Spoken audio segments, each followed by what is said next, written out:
What's going on, guys? Eric here with aircompressorpartsonline.com.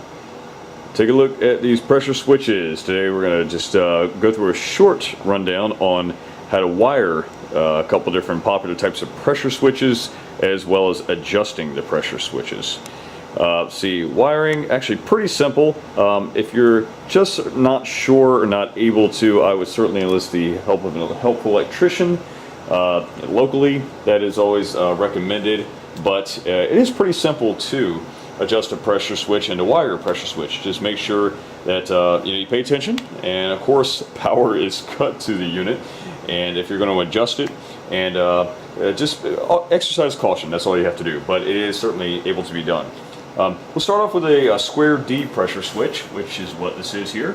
We have a condor style pressure switch right here, and again a furnace or Hubble pressure switch right here. As far as wiring is concerned on square D, it may not be exactly clearly marked for line and motor. Line is your power cord, and motor obviously your motor cord. On this particular switch, it's very hard to see, but you do have notations here on the terminal block: 1, 2, 3, 4.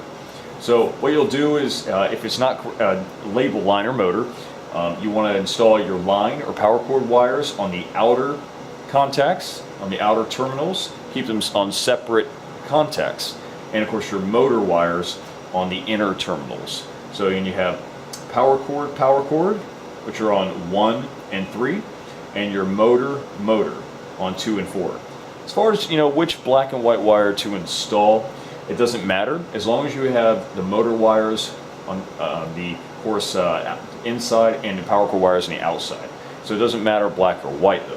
Okay, so as far as the condor is concerned, and the furnace, these are much easier to wire up because they give you helpful notation right there on the plastic on the terminal block.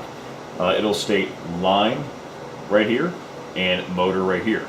So this is pretty simple. Black and white for your power cord on the left side, and black and white from the motor on the right side.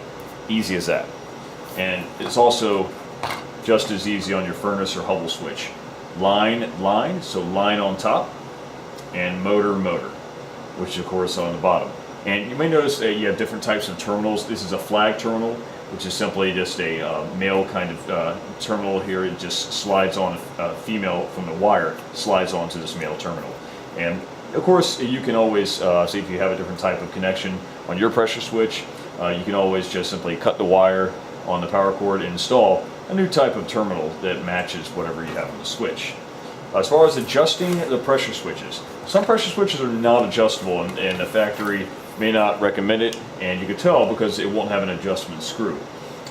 This is where an adjustment screw would be. Obviously there's nothing there. This is already preset at the factory to cut in at 120 psi, cut out at 150 psi. So if it doesn't have an adjustment screw, it's clearly not adjustable. And you may have plastic tack right here, silicone, over the adjustment screw, if that's if it's not adjustable essentially. So some are not adjustable; they just are automatically cut in, cut out at the designated pressures. But for a switch like this, which is a condor switch, you can adjust it. And we have here, you'll notice 2 posts here surrounded by thick springs, and of course the 2 posts have small nuts, adjustment nuts on them. And another smaller right here with a nylon nut and a smaller spring. These are the cut-in pressure adjustments, or basically the main pressure adjustments. So what you do is take this nut, you'll turn it clockwise to increase the cut-in pressure of the compressor. So cuts in at 95 psi, 120 psi, what have you. This will adjust that, turn it clockwise to increase the cut-in pressure, counterclockwise to decrease the cut-in pressure. That's what these 2 adjustments are. Now this is the differential, which is the difference between the high-end pressure and the cut-in pressure. So if you do adjust this clockwise, it will turn and increase the high-end cutoff pressure. So if it cuts off at 125, usually you'll turn this about 1 revolution, and it will increase the cut-off pressure. So this is just the pressure setting for the cutoff. So differential main adjustment screws.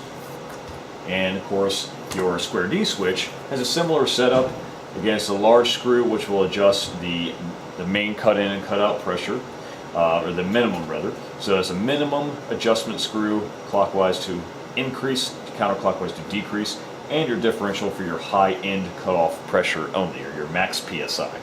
Clockwise to increase that, counterclockwise to decrease. And this is a condor switch, a little bit different. It only has one adjustment. You'll notice it says P here, which is pressure, of course, and an arrow to the right with a plus and a minus on the left. This just increases the cut-in and cut-out pressure at the same time, simultaneously. So it doesn't have a separate adjustment for minimum or maximum cutout. To increase the cut-in and the cut-out pressure, both, you would turn this clockwise. To decrease it, turn it counterclockwise. So pretty simple to do. If you have any questions, we do have a technical document as well. You can take a look at pictures and technical documents from the factory.